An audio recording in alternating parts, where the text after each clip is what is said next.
Welcome to Menopause, Marriage and Motherhood, a podcast about that time of life that tends to take us all by surprise.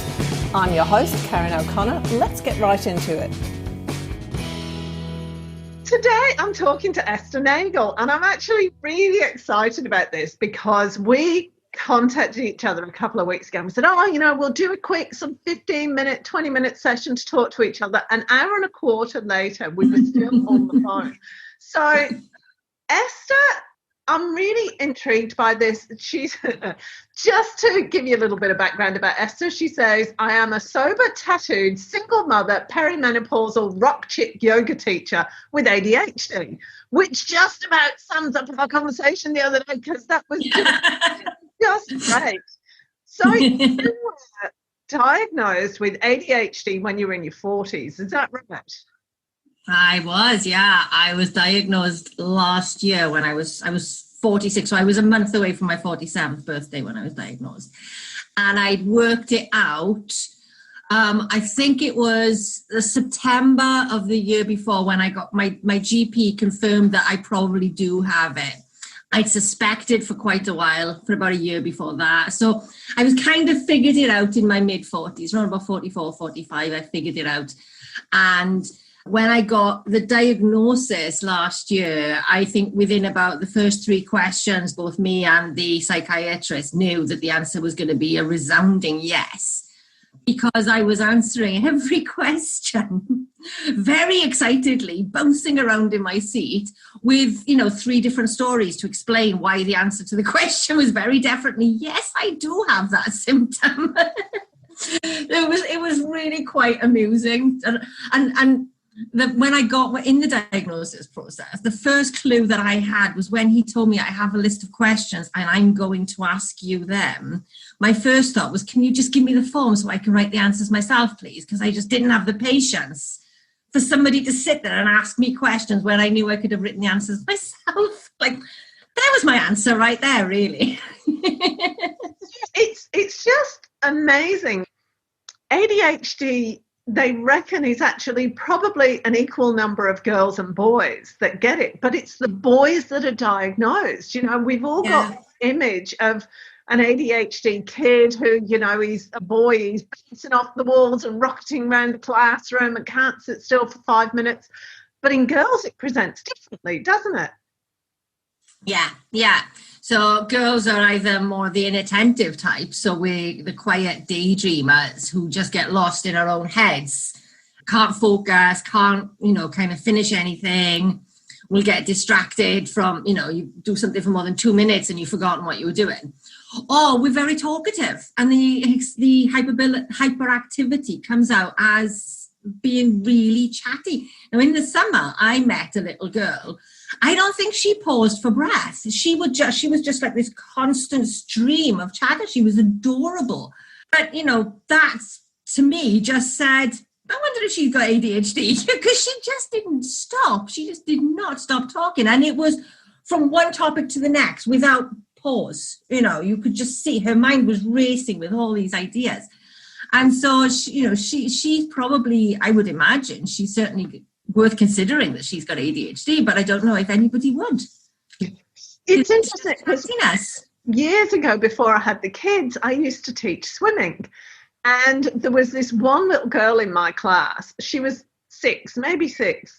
And swear to God, she was like that. So it was like the beginners class, there'd be 4 kids in the class, and the other 3 would sit on the side while I took one of them. And she'd be talking even when I wasn't there. And when she was in the water, I'd go, I can't remember her name, I think it was Emily. Head in the water and blow bubbles, like you do. And she'd still be talking. You see that? Bubbles are blowing. She's still yelling. And her mum said they drove up from Sydney to Brisbane or somewhere to go on holiday, 11-hour drive. She said she stopped talking for 20 minutes in an 11-hour drive. Oh my goodness. I'm just thinking about that. Like, it's really fascinating. But then what are the implications? Because we don't think of little girls as having ADHD, or bigger girls, but we don't think of girls as having ADHD. It's really unusual. But if it's kind of like what was the impact on you? That's where I'm going with it. What happened for you and throughout your life? How did it impact you? It was kind of devastating, really. So, there's an awful lot of things that happen when you've got ADHD and you don't know. And I think particularly for girls, because, at a more general level, the epitome of the good woman in society is, well organized, keeps a nice home, looks after the kids well, follows the standards of what a good mum is supposed to be, what a good woman is supposed to be. And ADHD kind of flies in the face of all of that because, can't keep a room tidy, can't even keep a table tidy, never mind an entire house, can't achieve what we're supposed to achieve. And so I grew up being told I am messy, I am failing, I am not achieving my potential, and everything was, you are this, you are this, you are messy, you are forgetful, you are really bad at looking after your things, you are this, you are. And so I didn't actually question any of that because, when your mum is telling you you're messy and you're careless and you're thoughtless and you're all of this stuff, you believe her because, she wasn't saying that to hurt me. She was saying that because that was her experience of me. But what it did was it gave me this sense, even before I left primary school, I kind of knew I wasn't really good enough. And I didn't ever really fit in anywhere, and that's a common thing for people with ADHD to say is I didn't feel like I fitted in. So I grew up in a very small Welsh valleys town where in the 70s, pretty much everyone was of coal mining heritage. Their grandfathers had been down the mines. And my family was different because my mum was from London. So even from the start, without the ADHD, I stood out because I spoke differently. Because, I'd been taught to speak by a woman with an English accent, not a Welsh accent. So I stood out right from the start. And then my ADHD made me stand out even more because I look back at now how I used to behave in school and I was weird. I was an odd kid. I had odd interests. I didn't like the same things as other people. I would say and do some really peculiar things and not even realize why they were weird, And so I never felt like people accepted me. And I grew up not really having any sense of my value in life. I knew that I could do better. I always knew that I wasn't achieving what I should have been achieving. I knew I was intelligent, but I couldn't quite pull it off. The one subject that I was ridiculously good at was the subject that my mother taught in school. So I hated the fact that I was good at it. And I stopped taking it, even though I could speak French like a native, and I dreamed of traveling the world and becoming multilingual, and I wanted to live in France, but I hated the fact that I was good at French, so I stopped taking French as soon as I could. I sabotaged myself so much in school. But then as an adult, that didn't stop when I left school, and as an adult, that became worse. And I discovered alcohol, and I discovered drugs. And I discovered that if I drank enough, I could ignore how I felt and I could feel like I could fit in because I found a group of people who would accept me because they were all kind of misfits. They were all, they'd all been a bit on the fringes of their school life. They didn't know me from school. I went to a different school. And so they accepted me. But with them came this partying lifestyle, which was great fun. But it led me down a really dark path. And about 20, I kind of fell into what was to become 20 years of alcoholism and continual self-abuse and self-sabotage. And, I've achieved a lot in lots of ways. That I got a degree. I got a teaching degree when I was raising a very small child. I was a single mum and I managed to get a degree, which quite an achievement. But I was never able to see those achievements because there was always I could have done better. When I got my 2-1 in my degree, my brother told me that it wasn't as good as his 2-1 because I went to a he went to a better university than I did. And so there was always this, there was always this thing of, oh, yeah, but you could have done that better. You could have done better, couldn't you, Esther? And I always felt, whether it was coming from other people or from myself, there was always this sense that I wasn't doing as well as I should have been. And my house was always a mess. It's better now. I'm a lot better on the domestic front now. But it's still not like what most people would call tidy, I'm sure. And it's just this years and years and years of really poor self-esteem and really hating myself, really.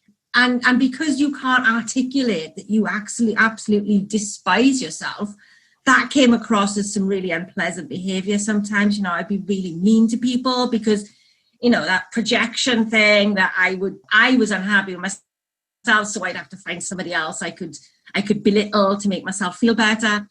And it was just a miserable 20s and 30s of constant stress, constant unhappiness that I couldn't even really acknowledge was there. Because if I acknowledged it was there, then I'd have to look at myself. And I didn't want to do that because I didn't like what I saw, even when I looked at the surface level of myself. And during that time, I also experienced a bereavement. My brother died. And because now of what I understand now as my ADHD emotions, emotions and ADHD are this enormously complex, extreme thing. And so my reaction to my brother's death was extreme because I went into this massively prolonged grief sort of process that took me until I got sober 9 years later. Really, it was only when I stopped drinking that I started to actually process my emotions about that.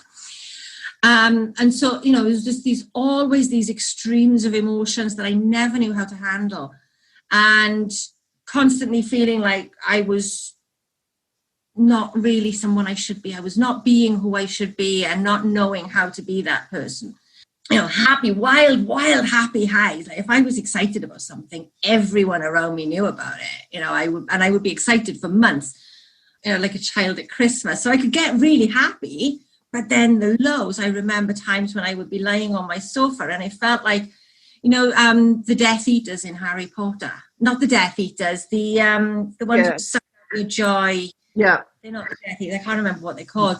But I identified with that so much because that was exactly how I would feel. Sometimes it was like everything that was even remotely good in me was just gone, and there was just this empty shell in me.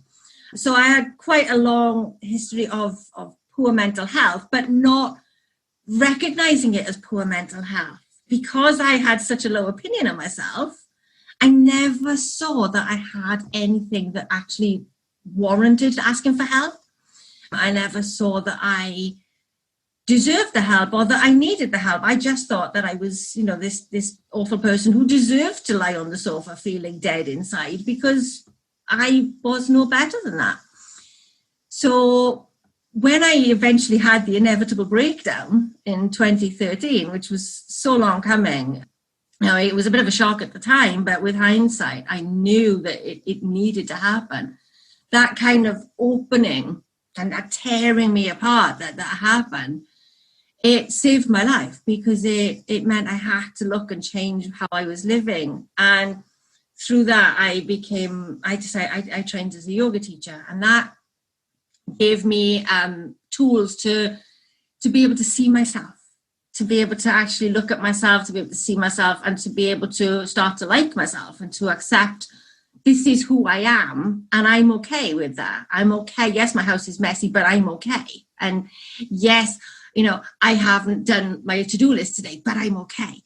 And it gave me these tools that allowed me to relax and to balance out my emotions a little bit because they were so all over the place that I was just in this whirlwind of constant emotional reaction. And so the yoga gave me that space and tools to calm myself. And then I was able to stop drinking. And then that sort of self-awareness that was opened up during yoga meant that when I then discovered, I think maybe I've got ADHD, I was actually able to deal with that, because I don't think I would have been able to handle that a few years previously, because up until that point, my only experience of ADHD was when I was trainee primary school teacher, which is what I did my degree in. There was this one little boy who I met when he was medicated. He had apparently been one of these, you know, he was on the ceiling constantly. He was unbearable for the teachers. And they medicated him to the point where his eyes were the scariest thing I've ever seen, because it looked like there was nobody in there. It was like they'd medicated him out of existence, and he was just this body. And it frightened me. And that was all I understood of ADHD at the time. So I think, had I figured out maybe 5 years previously that I have ADHD, I wouldn't have coped with it. I don't think I would have handled it at all. And I think it would have become another stick for me to beat myself with, rather than a discovery that actually helped me to really start to come to terms with who I am, and to find that kind of absolute acceptance. I mean, I still really annoy myself sometimes, and I still get frustrated by my ADHD traits. And, you know, it is hard, but it is a hard way to live in this world. You know, this world is not designed for us, and it is really challenging sometimes. Even when I'm looking at the to-do list I write in the morning, and I'm like, I didn't do any of that. What have I done all day? I can be okay with that, because I think, well, I've probably done other stuff. You know, I just haven't done that. You know, that was a ridiculous list. Why did I write that? And so I can be forgiving of myself, whereas I really don't think I would have been previously.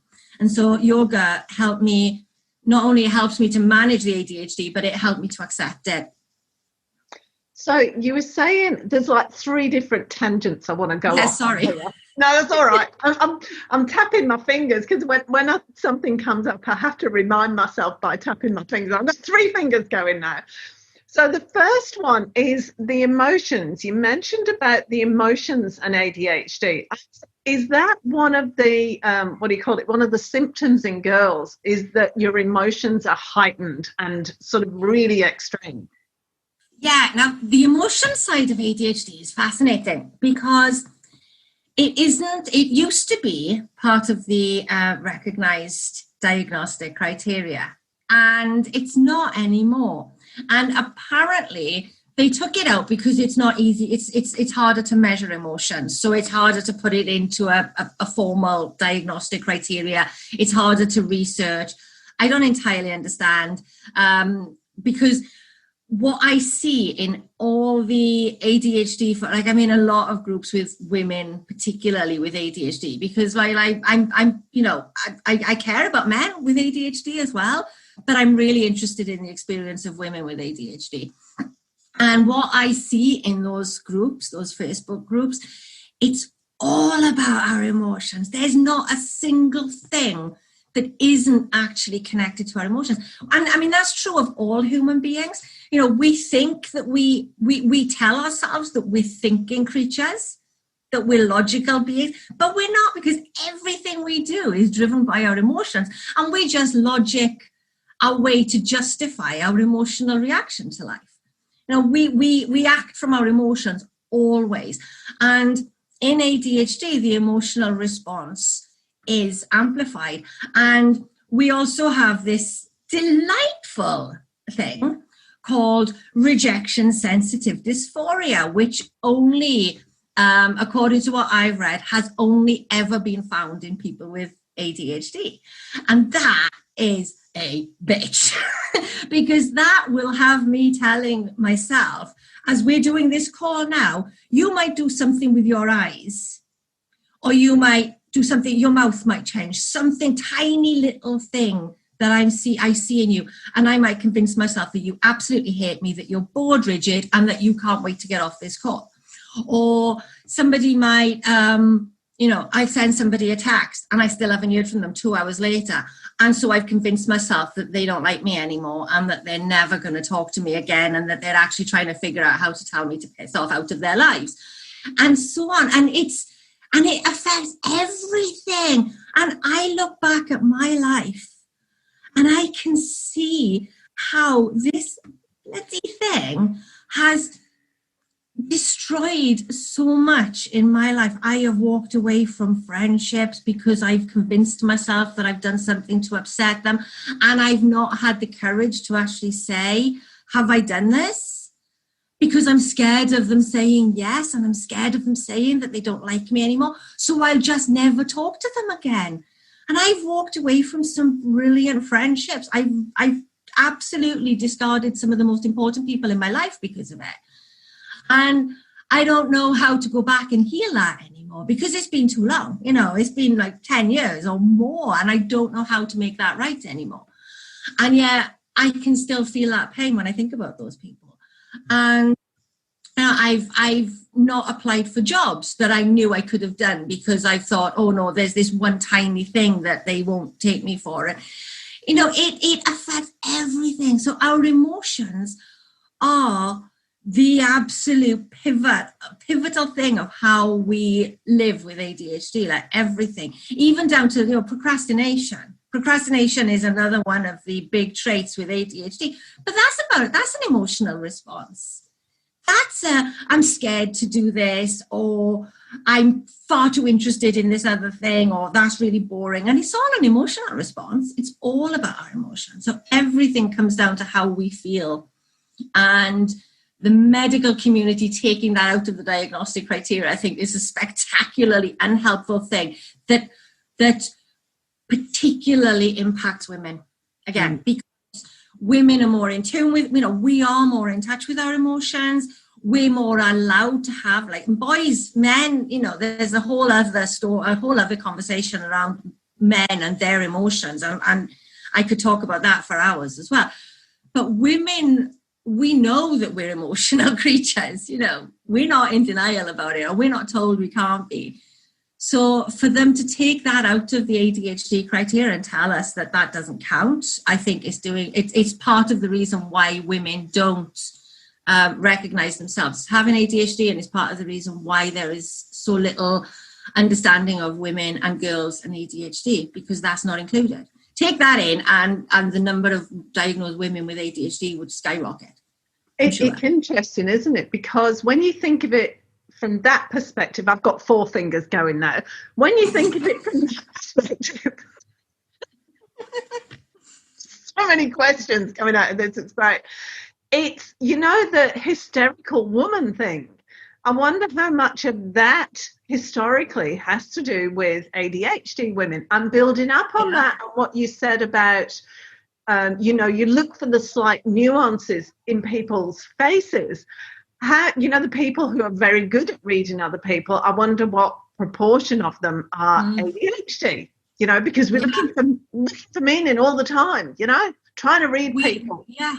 We are. And I think that probably comes from our sense that we don't quite fit. So we become very good at figuring out how to kind of react to people, because that's how we learn how to fit. We become really skilled at looking. And I think it probably comes, I don't know, this is going to maybe another finger for you now, but have you read Tom Hartman's book about the hunter? I can't remember what the name of the book is, but he says that it goes back to our prehistoric ancestry, and that we have the hunter gene, because hunters needed to be hyper aware, they needed to be hyper focused, they needed to be able to react emotionally, you needed to be able to respond immediately, and if we're looking at that deer over there and then that bolt, oh look, there's another thing over there that I can get. And so we are wired to be really responsive to our environment, to be really responsive immediately, whereas the farmers, which is the majority of society, they're more patient, they're more methodical, they're more long term. So you plant the seed now and that it's going to grow, whereas a hunter needs I need it now. So that hunter gene. And I've listened to his book on Audible, and it just makes so much sense. I believe everything he says. It just makes complete sense. So that means that you're very, very quick at responding to something in the moment. That you're very quick at spotting. The hunter would see the slightest hint of movement in the distance and know that there's an animal there, and react to it immediately, because you need to get it, because otherwise you're not going to eat. So we're very attuned to picking up on the tiniest signals. And we don't always get it right because we're not always able to read things right. And because of this rejection sensitivity and our negativity bias, we're more prone to think somebody thinks badly of us because we've grown up with so many negative messages. I think it's 20,000 more negative messages the kids get by the age of 12. Kids with ADHD get 20,000 more negative messages about themselves. So we see these things and then we assume the worst because that's what life has told us we're going to get. So, yeah. So, and then talking about the little boy that you saw who was on medication and he was just lost. I mean, that's a big thing for me. Why, when my eldest two were at school and they were talking about my eldest might have ADHD, and I'm like, you will not label him and you will not start telling me to go to a doctor to give him drugs. I'm not having that. And we went to a Montessori school. I took them to a really strict, old-fashioned Montessori school, and he just thrived. Like, one of the things that they did at this particular school was the children had to do jobs around school to pay for their school excursions. The parents didn't pay for them. The kids did all little jobs, sweeping up, cleaning windows, whatever. Jamie paid for an entire class excursion in his first term because he could. But when he'd got all that energy out, then he was ready to work. And when he sat down and worked, the amount of work he got through was phenomenal. But he just needed that freedom to get rid of the energy, the physical energy, and ground himself almost. And then he could get on with it. And that stood him in really great stead. But the question I was going to ask, and I don't know whether you know the answer to this, is if a girl is diagnosed with ADHD, do the medications work on girls? Because it's a completely different way of, what do you call it? It fronts in a completely different way in girls to how it does in boys.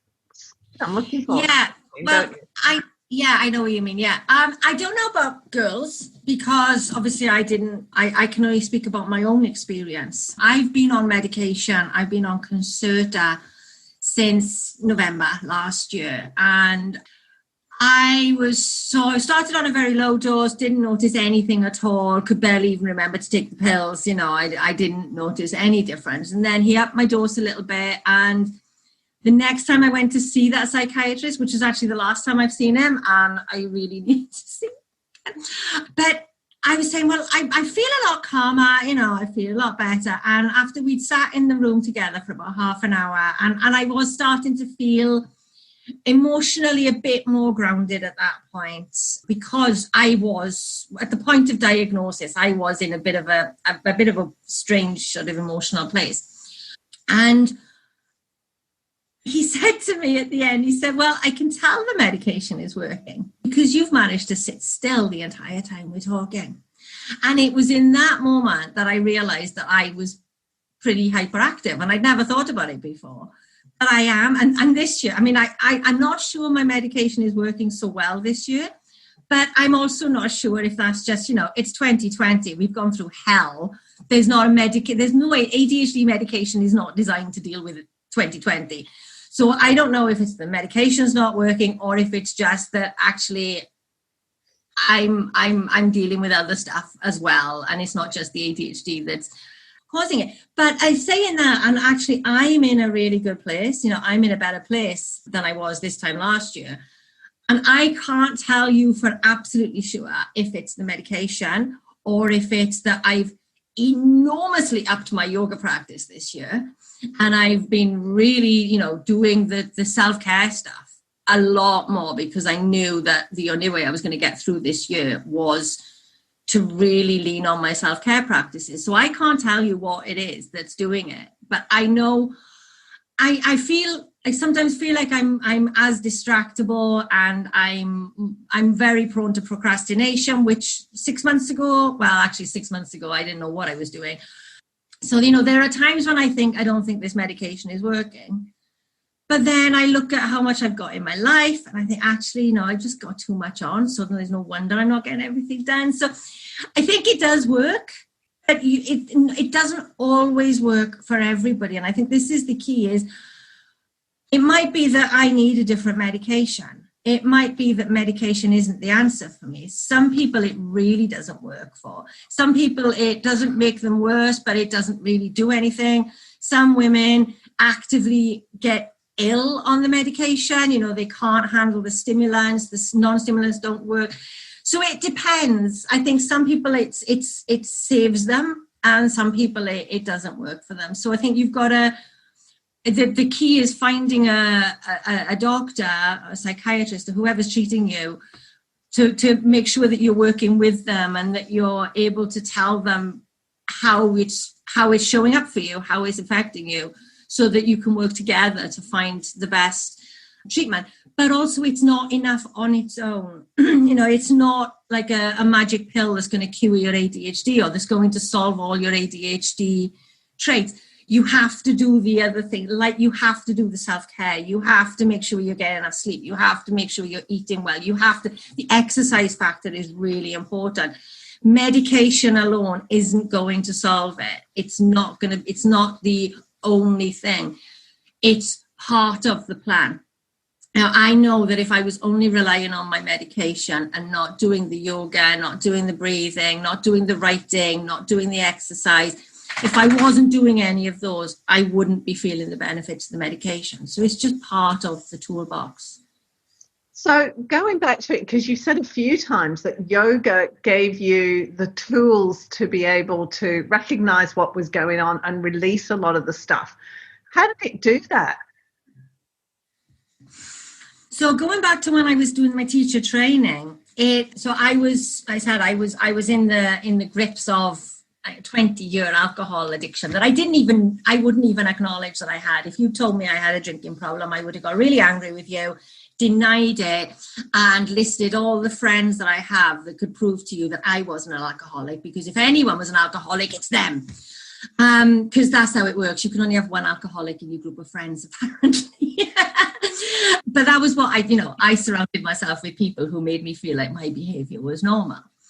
But what yoga did, and it was really profound. So one of the first things that happened was that after a lifetime of not being able to breathe properly, I've got a dust allergy, and I'm asthmatic. My nose was constantly blocked all the way through childhood, all the way through adulthood. And there's some theories that would suggest that that's actually contributed to my ADHD. There's some theories about how we breathe and ADHD that I haven't explored, and I'm going to at some point. But so I didn't breathe through my nose ever. And then when I was doing my teacher training, obviously I needed to learn how to do the pranayama. So I was advised to give up dairy, because that causes mucus. And so I gave up dairy. Within less than a week, I was able to breathe through my nose, and I was able to learn to breathe. And as soon as I started doing that, within weeks, as soon as I was able to breathe through my nose and slow my breath down and breathe more deeply, breathe more consciously, I started to notice my life changing. So I started to be able to sleep, and I'd had insomnia since I was a child. And this was one of the contributing factors and justifications for my drinking. I can't sleep, so I need wine to help me sleep. So I was able to sleep, and, I was able to get into bed and fall asleep rather than listening to several inner monologues going off at once, keeping me awake all night. I was able to regulate how I was reacting to life. So I was going through a really nasty breakup. And I remember this one time, this was before I'd stopped drinking. And I remember he was standing on my doorstep and we were having yet another fight. And he'd said something that normally would have triggered me to just lose the plot completely. And I was very good at the hysterical overreaction, start shouting and screaming and swearing in the street. And he said this thing, and I can't remember what it was he said, but all I remember doing is I brought my hands to my chest in the Namaskar Mudra, the yoga prayer position, and I breathed. I just took a really deep breath in, and I released that breath, and I didn't react the way he expected me to. I didn't bite. I didn't allow that argument to happen. And then without me reacting, it was like he had nowhere to go then, because he was so used to being able to push my buttons and get that reaction from me that when he didn't know what to do. So the conversation fizzled away, he left, and I shut the door. And I remember thinking, oh my God, that was amazing. Because that was the first time I'd done that. That was the first time I consciously used my breath to stop myself reacting. And it was just, and I mean, that was 7 years ago, and I still remember that because it was such a powerful moment for me. So gradually then, through my breath, I was able to process all those emotions that I'd been hiding from and that I'd been suppressing for so many years.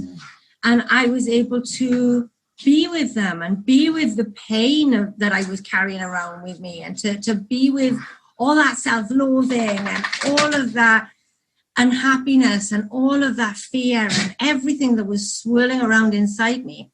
I was able to actually look at it for the first time. And I write a lot. And it was when I was doing my teacher training that I started to really discover the power of writing as well. So I did a lot of healing through writing. I mean, between my breath and writing, that's how I'm basically my own therapist these days, through my breath and writing. And so I did it predominantly through breathing and writing. I mean, there were lots of other practices, lots of other concepts that helped me as well. But predominantly it was breathing and writing. And those I still use now. You know, when life is difficult, I go to my yoga mat, I sit and I breathe. I do some practice, some postures, some stretches. I might go for a walk. That's another one for me, is going for a walk and being out in nature. But I breathe and I write. And I mean, God, if when I die and people decide to go through my if anybody goes through my Google Docs and my morning pages app and my notebooks, it's like, oh my God, please don't ever read those, because I probably said something awful about everyone at some point. Because, you know, you process stuff and you process how you feel, and, you know, stuff from my childhood and all this stuff that needed to be dealt with came up. But yeah, it's really powerful, breathing and being with your breath and breathing deeply. Because when you breathe deeply and when you breathe slowly and really consciously, it calms your nervous system down. It takes you out of that stress response. It increases dopamine, and it brings you into this relaxed state where you can, you know, my brain never becomes quiet. You know, people think that sitting and doing this is all about emptying your mind. That's rubbish. If you've got ADHD, don't go there expecting that, because I've been doing this for years and I still have nonsense going on in my head when I'm doing it. But I'm actually aware of the nonsense. You know, instead of having all these thoughts racing around in my head and I'm not even conscious of them, but they're driving my behavior, I'm aware of what I'm thinking. I can see it.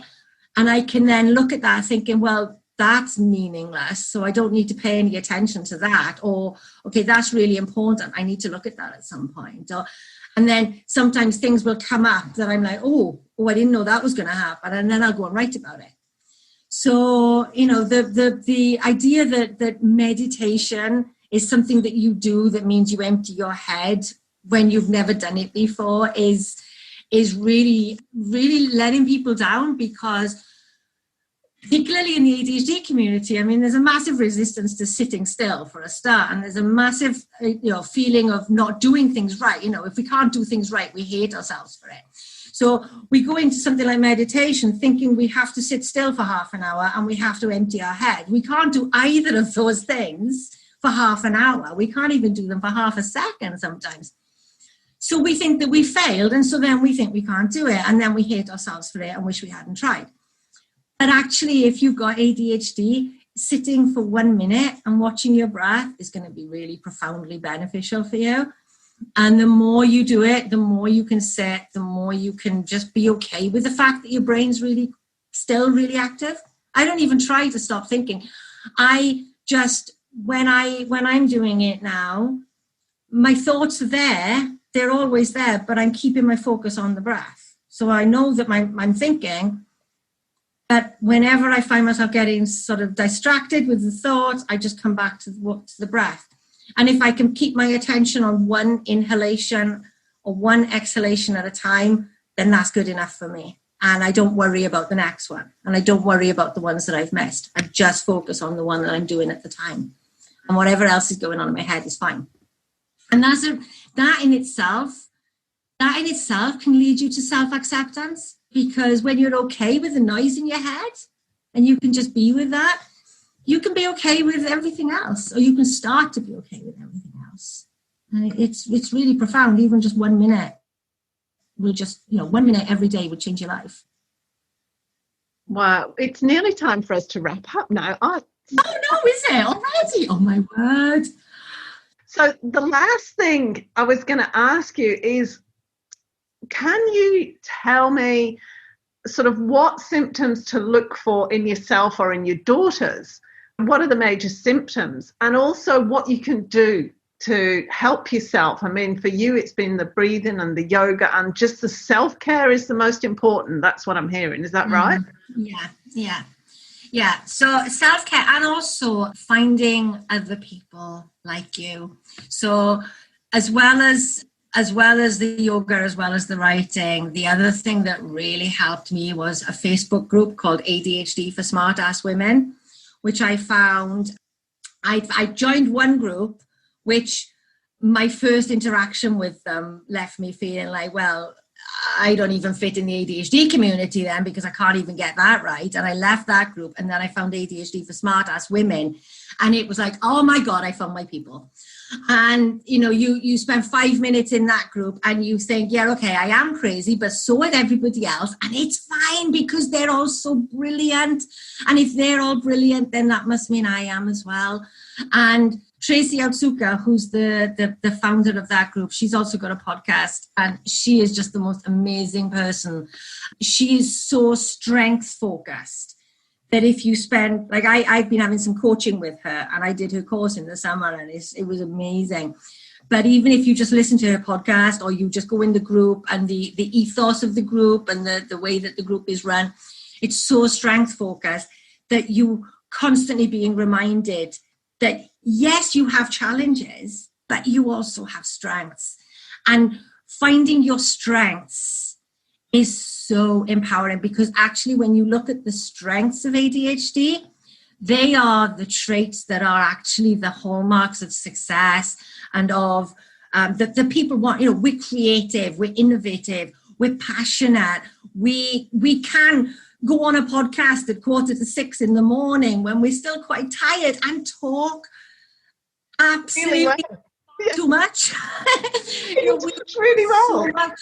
We've got so much that remembering to focus on your strengths and find your strengths is really important and really valuable. So going back to what you asked about symptoms and traits. So excessive talking is one.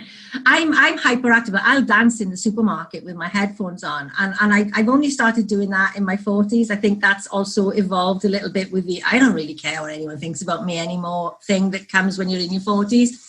But, I don't sit still. So hyperactivity does come out in girls. It's not the same as with boys. It'll be fidgeting. It might be nail biting. It might be, constantly fiddling with their hair. It might be scratching. Any kind of persistent body tick. Anything that, like picking at the skin, tapping your foot. And hyperactivity also comes out in excessive thinking. So I'm talking. So distractibility is probably the most commonly known trait. If they can't focus long enough to finish their homework, and it's a 10-minute task, if they can't do that, then maybe there's something to look at there. Untidiness, not actually knowing how to tidy somewhere and not knowing how to keep somewhere tidy. That's a huge one. Timekeeping, time management, prioritization. Emotional issues. So, if the emotions are very, very extreme, that can look like depression. It can look like bipolar. I thought I was bipolar for quite a few years. I wasn't diagnosed, but that was what I assumed I was. It can look like, elation. If somebody gets really excited about something, Like, I would be going to see a band and it would be like, this was the absolute highlight of my life. I'm going to see this band. That wasn't a normal response. It wasn't. I was like 35 years old, like a child at Christmas about going to see a band. That's not a normal response. Yeah, blah, blah, blah. Forgetting what they were about to say, forgetting their point mid-sentence. That's it. That's another one. Fast. Talking very fast is also, I think, an ADHD trait. Having the potential and not achieving. So if your child is coming home and their school reports constantly say could do better, has potential, is not achieving their potential, there's a reason for that. It's not because they're not trying. They're probably trying as hard as they possibly can, and seeing that on their school report is probably devastating them. And giving them a hard time about not achieving their potential isn't going to help them achieve their potential.